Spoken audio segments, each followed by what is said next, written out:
Jonah 1.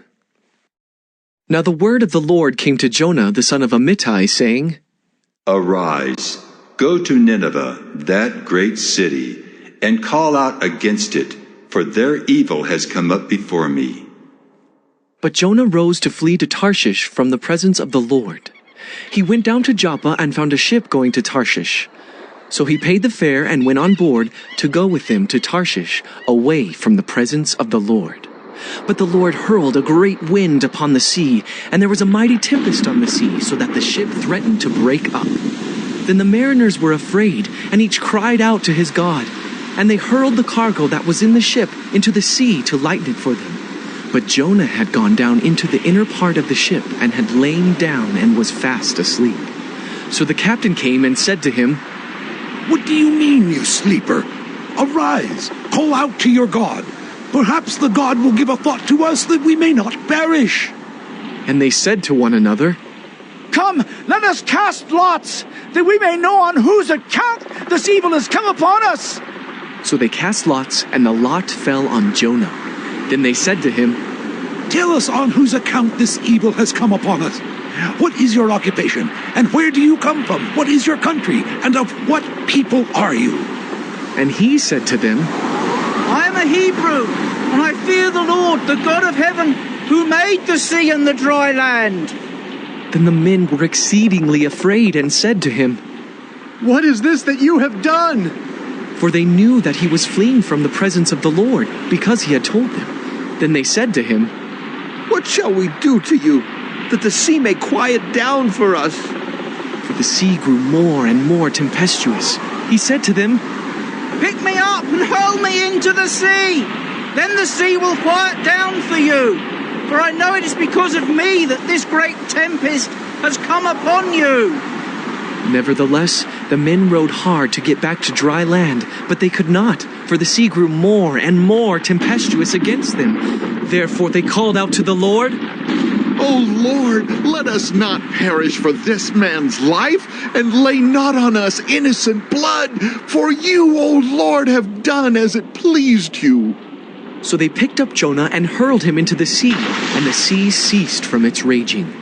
Then the men feared the Lord exceedingly, and they offered a sacrifice to the Lord and made vows. And the Lord appointed a great fish to swallow up Jonah, and Jonah was in the belly of the fish 3 days and 3 nights. Jonah 2. Then Jonah prayed to the Lord his God from the belly of the fish, saying, I called out to the Lord out of my distress, and he answered me. Out of the belly of Sheol I cried, and you heard my voice. For you cast me into the deep, into the heart of the seas, and the flood surrounded me. All your waves and your billows passed over me. Then I said, I am driven away from your sight, yet I shall again look upon your holy temple. The waters closed in over me to take my life. The deep surrounded me. Weeds were wrapped about my head at the roots of the mountains. I went down to the land, whose bars closed upon me forever. Yet you brought up my life from the pit, O Lord my God. When my life was fainting away, I remembered the Lord, and my prayer came to you, into your holy temple. Those who pay regard to vain idols forsake their hope of steadfast love. But I, with the voice of thanksgiving, will sacrifice to you. What I have vowed, I will pay. Salvation belongs to the Lord. And the Lord spoke to the fish, and it vomited Jonah out upon the dry land. Jonah 3.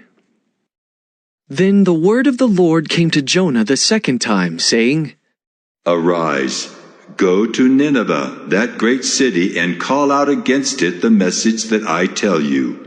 So Jonah arose and went to Nineveh according to the word of the Lord.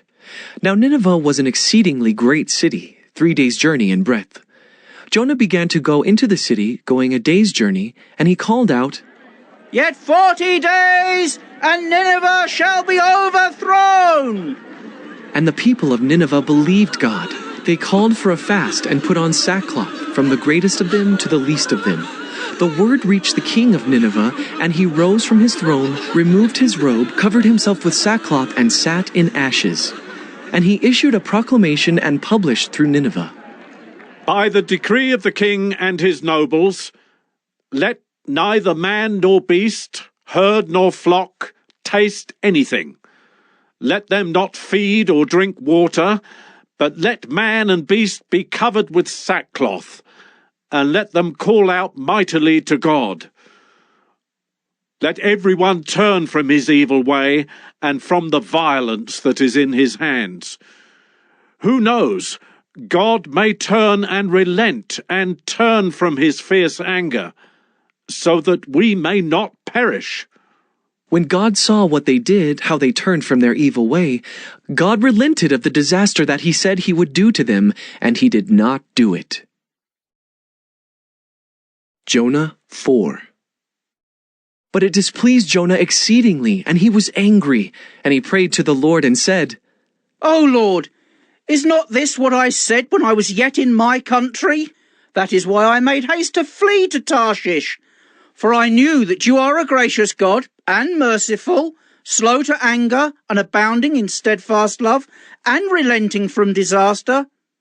Therefore now, O Lord, please take my life from me, for it is better for me to die than to live. And the Lord said, Do you do well to be angry? Jonah went out of the city and sat to the east of the city and made a booth for himself there. He sat under it in the shade till he should see what would become of the city. Now the Lord God appointed a plant and made it come up over Jonah, that it might be a shade over his head to save him from his discomfort. So Jonah was exceedingly glad because of the plant. But when dawn came up the next day, God appointed a worm that attacked the plant so that it withered. When the sun rose, God appointed a scorching east wind, and the sun beat down on the head of Jonah so that he was faint. And he asked that he might die, and said, It is better for me to die than to live. But God said to Jonah, Do you do well to be angry for the plant? And he said, Yes, I do well to be angry, angry enough to die. And the Lord said, You pity the plant for which you did not labor, nor did you make it grow, which came into being in a night and perished in a night. And should not I pity Nineveh, that great city in which there are more than 120,000 persons who do not know their right hand from their left, and also much cattle?